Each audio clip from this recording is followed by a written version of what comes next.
பண்ணாதவங்க சப்ஸ்கிரைப் பண்ணுங்க. அப்படியே பக்கத்துல இருக்க பெல் ஐகானையும் பிரஸ் பண்ணுங்க. இந்த பதிவில் கடகராசி அன்பர்களுக்கு செவ்வாய் பெயர்ச்சி பலன்கள் காணலாம். திருக்கணித பஞ்சாங்கப்படி 2024 வருடம் அக்டோபர் மாதம் 20ஆம் தேதி முதல் 2025 வருடம் ஜனவரி மாதம் 21ஆம் தேதி வரை கடகராசியில் நேச நிலையில் பலம் இழந்து சஞ்சாரம் செய்வார். தமிழ் வருடப்படி குரோதி வருஷம் ஐப்பசி மாதம் 3ஆம் தேதி முதல் தை மாதம் 8ஆம் தேதி வரை, அதாவது பார்த்திங்கன்னா ஒரு 94 நாட்கள் கடகராசியிலே செவ்வாய் புகழ்ந்து பலம் இழந்து நேச நிலையில் சஞ்சாரம் செய்ய போகிறார். ஐப்பசி மாதம் 3 முதல் 11ஆம் தேதி வரை புனர்பூச நட்சத்திரம் 4ஆம் பாதத்தில், அதன் பிறகு பூச நட்சத்திரம் 1, 2, 3 பாதத்தில் நேர்கதியில் செல்வார். கார்த்திகை மாதம் 27ஆம் தேதி வக்கரகதியில் பின்னோக்கிய பயணம். பூச நட்சத்திரம் 3ஆம் பாதத்திலிருந்து புனர்பூச நட்சத்திரம் 1ஆம் பாதம் வரை பின்னோக்கி வருகிறார். செவ்வாய் பெயர்ச்சியின் மூலம் கடகராசி என்பதற்கு எந்த மாதிரியான பலன்கள் நடக்கும் என்பதை இந்த பதிவில் காணலாம். கடகராசிக்கு செவ்வாய் புகான் பூர்வ புண்ணிய புத்திரஸ்தானத்திற்கும் தொழில் ஜீவன கர்மஸ்தானத்திற்கும் அதிபதியானவர்.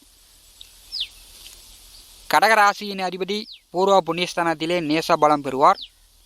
பூர்வ புண்ணியஸ்தானாதிபதி ஜென்மராசியிலே நேச பலம் பெறுகிறார். இந்த செவ்வாய் புகான் அவரவர் பெயர் விலாசங்களை கொடுக்கக்கூடிய கிரகம்.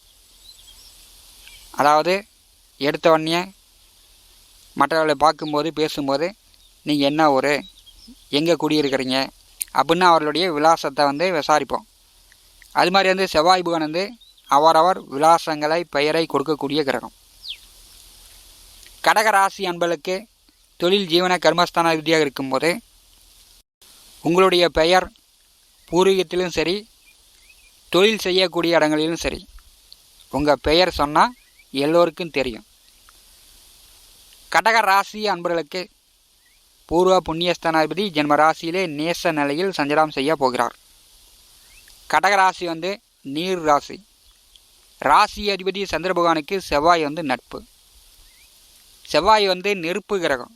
நெருப்பு நீரில் இறங்கும்போது நெருப்பு முழுவதும் அணைந்து விடும். பூர்வ புண்ணியஸ்தானாதிபதி நேச நிலையில் பலம் இழந்து சஞ்சாரம் செய்யும்போது கடக ராசி அன்பர்கள் குலதெய்வ வழிபாடு செய்யுங்க. முடிஞ்சால் குலதெய்வங்களுக்கு போய் குலதெய்வ வழிபாடு செய்யுங்க. பூர்வ புண்ணிய புத்திரஸ்தானாதிபதி ஜென்மராசியிலே பலம் இழந்து சஞ்சாரம் செய்யும்போது கடகராசி அன்பர்கள் பிள்ளைகளிடம் கோவிச்சிக்கிறது, அவங்கள குறை சொல்கிறது, திட்டுறது, பிள்ளைகளிடம் அன்பு பாசமாக பேசுங்க. தொழில்ஸ்தானாதிபதி நேச நிலையில் இருக்கும்போது தொழில் செய்யக்கூடிய இடத்தில் புதிய தொழில் தொடங்கிறது அல்லது தொழிலை விரிவுபடுத்துறது, இந்த மாதிரி இருக்கும்போது ஒரு தடவை பல தடவை யோசித்து செயல்பட வேண்டும். ஜென்ம ராசியிலே செவ்வாய் புகான் வரும்போது கொஞ்சம் மனக்குழப்பம் ஏற்படும், அவசரப்படுத்தும், முன்பின் யோசிக்காமல் எதையோ ஒன்று செய்ய சொல்லும். ஒரு தடவைக்கு பல தடவை யோசித்து செயல்பட வேண்டும். ஜென்ம ராசியிலே செவ்வாய் அமர்ந்து அவருடைய 8ஆம் பார்வை அஷ்டமத்திலே அமர்ந்திருக்கக்கூடிய சனி புகான் மேல் விழுகிறது. செவ்வாய் சனியை பார்த்தாலும் சரி, சனி புகான் செவ்வாயை பார்த்தாலும் சரி, செவ்வாய் சனி ஒரு ராசியில் கூட்டணி சேர்ந்தாலும் சரி, இது பார்த்திங்கன்னா பொது மக்களுக்கே ஒரு இடைஞ்சல் தொல்லைகள் வரும். கடந்த 2023ஆம் வருடம் கடகராசியில் செவ்வாய் அமர்ந்து அஷ்டமத்தில் அமர்ந்திருக்கக்கூடிய சனி புகானை பாரு செய்தார். அப்போ பார்த்திங்கன்னா ஒரிசாவில் ரயில் விபத்து ஏற்பட்டது. எத்தனையோ பேர் மரணம் அடைந்து விட்டார்கள். இந்த ஆண்டு விபத்தெல்லாம் ஏற்படாது. பூச நட்சத்திரத்திலே செவ்வாய் புகான் தன்னுடைய 8ஆம் பார்வையால் ராகு நட்சத்திரத்தில் அமர்ந்திருக்கக்கூடிய சனி புகானை பாரு செய்வார். மழை கனமழை பொழியும், புயல் சென்னம் உருவாகும். விவசாயிகள் தகுந்த கால நேரத்தில் பயிர் பண்ணி கொள்ள வேண்டும். இல்லைன்னா மழையால் பயிர் சேதங்கள் ஏற்படும். ராகு நட்சத்திரத்திலே சனி புகான் வந்திருக்கும்போது சனி புகான் நட்சத்திரத்திலே செவ்வாய் அமர்ந்து பாரி செய்யும்போது பொதுமக்களுக்கு நோய் நொடி தொந்தரவுகள் வரத்துக்கு வாய்ப்பு உண்டு. செவ்வாய் புகானுடைய 8ஆம் பார்வை அஷ்டமத்தின் மேல் விழும்போது கடகராசி அன்பர்கள் உடல் ஆரோக்கியத்தில் கவனம் எடுத்துக்கொள்ளுங்க. ஏன்னா வெப்ப கிரகம் நேச நிலையில் இருக்கும்போது சளி, காய்ச்சல், இருமல் இந்த மாதிரியான சிறு சிறு உடல் உபாதைகள் வருவதற்கான வாய்ப்புகள் உண்டு. உங்களுடைய மன குழப்பத்தால் என்ன சொல்கிறேன் என்ன பேசுகிறேன்னு தெரியாமல் எந்த வழியிலும் உங்கள் பேரில் உங்கள் மேலே விவாதங்கள் வர மாதிரி ஏற்படுத்திக்குவீங்க. செவ்வாய் பகவானுடைய 7ஆம் பார்வை கலத்தரஸ்தானத்தின் மேல் விழுகிறது. அங்கே செவ்வாயினுடைய உச்ச வீடு. உங்கள் வாழ்க்கை துணையிடம் நீங்கள் கோச்சிக்குவீங்க. கடகராசி அன்பர்கள் வாழ்க்கை துணையிடம் எதிர்வாதம் இல்லாமல் கோச்சிக்காமல் இப்போ பார்த்துக்கொள்ள வேண்டும். அதே மாதிரி தான் நண்பர்கள் உறவினர்கள் வழியில் கொஞ்சம் தன்மையோடு நடந்து கொள்ள வேண்டும். கடகராசிக்கு 4வது வீட்டை செவ்வாய் பகவான் 4ஆம் பார்வையால் பரிசுகிறார்.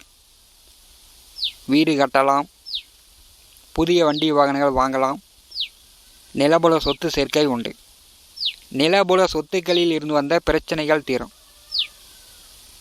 சொத்துக்கள் மூலமாக வீடு மனை வண்டி வாகனங்கள் மூலமாக விரய செலவுகள் இருந்துச்சுன்னா அந்த விரயங்கள்லாம் குறையும். செவ்வாய் பகவான் 4ஆம் வீட்டை பார்வை செய்யும்போது ஒரு சிலர் அவசரத்தனத்தால் சொத்துக்கள் மூலம் விரயங்களையும் சந்திக்கக்கூடிய நிலையாக இருக்கும். அதனால் எந்த காரியத்திலையும் அவசரப்படாதீங்க. சுகஸ்தானத்தை செவ்வாய் பகவான் பார்வை செய்யும்போது தாயார் ஸ்தானம். உங்களால் உங்களுடைய செயல்பாடால் உங்கள் தாயாருக்கு கோபதாபங்கள் வரத்துக்கு வாய்ப்பு உண்டு. தாயாரிடம் கோச்சிக்காமல் இருப்பது நல்லது. 2ஆம் வீட்டின் அதிபதி துளாராசியிலே சூரிய பகவான் சஞ்சாரம் செய்யும்போது உஷ்ணம் சம்பந்தப்பட்ட இந்த சளி காய்ச்சல் இருமல் இப்படிலாம் வரும். துலாம் ராசி சூரிய பகவானுக்கு நேச வீடு. ஒரு நேச கிரகம் இன்னொரு நேச கிரகத்தை பார்வை செய்யும்போது சளி காய்ச்சல் இருமல் இந்த மாதிரி நீரால் தொந்தரவுகள்லாம் வரத்துக்கு வாய்ப்பு உண்டு. கடக ராசி அன்பர்களுக்கு 8ஆம் வீட்டிலே சனி பகவான் அமர்ந்திருக்கும் போது உங்களுக்கு அஷ்டமச்சனி நடக்கிறது. அஷ்டமச்சனி என்றாலே உடலில் உயிர் மட்டும்தான் இருக்கும். மற்றபடி கடன் காட்சி தொந்தரவு, நம்ம எதை செஞ்சாலும் எதை தொட்டாலும் மற்றவர்கள் நம்மளை குறை சொல்கிற மாதிரி இப்படி தான் இருக்கும். செவ்வாய் பகவான் 8ஆம் பார்வையால் சனி பகவானை பார்வை செய்யும்போது இன்சூரன்ஸு போடாதீங்க, இன்சூரன்ஸ் போட்டுங்க. வண்டி வாகனங்களுக்கு இன்சூரன்ஸ் காலாவதி ஆகுதுன்னா உடனே இன்சூரன்ஸை எடுத்துங்க. இல்லைனா இன்சூரன்ஸ் மூலம் அரசுக்கு கூடுதல் வரி செலுத்தக்கூடிய அமைப்பு ஏற்பட்டு விடும். தொழில்ஸ்தானாதிபதி நேச நிலையில் இருக்கும்போது புதிய முயற்சிகளை ஒரு தடவைக்கு பல தடவை யோசித்து கடகராசி அன்பர்கள் செய்யுங்க. ஜென்ம ராசியிலே வெப்ப கிரகம் செவ்வாய் நேச நிலையில் இருக்கும்போது உங்களுடைய பெயர் ஊர் சொல்லும். ஊர் சொல்கிற அளவுக்கு உங்களுடைய பெயர் விளங்கும். அது நல்ல விதத்தில் இருக்கலாம், கெட்ட விதத்தில் இருக்கலாம். உங்களுடைய செயல்பாடுகள் மூலம் தான் நல்லது கெட்டது நடக்கும். 5ஆம் வீட்டின் அதிபதி ஜென்ம ராசியிலே இருக்கும்போது குலதெய்வ வழிபாடு செய்யுங்க. பெரும்பாலும் கடகராசி அன்பர்கள் குலதெய்வ கோயிலுக்கே போக மாட்டீங்க. குலதெய்வம் எங்கே இருக்குதுன்னு தெரியாது அப்படிம்பீங்க. குலதெய்வம் கோயிலுக்கு போங்க. செவ்வாய் முருகபெருமானுடைய அவதாரம். 6 படை முருகன் ஸ்தலங்களுக்கு சென்று முருகனை வழிபாடு செய்யுங்க. பழனிமலைக்கு சென்று பால தண்டாயுதபாணியை வழிபாடு செய்யுங்க. முருகனுடைய அருள் பரிபூர்ணமாக கிடைக்கும்.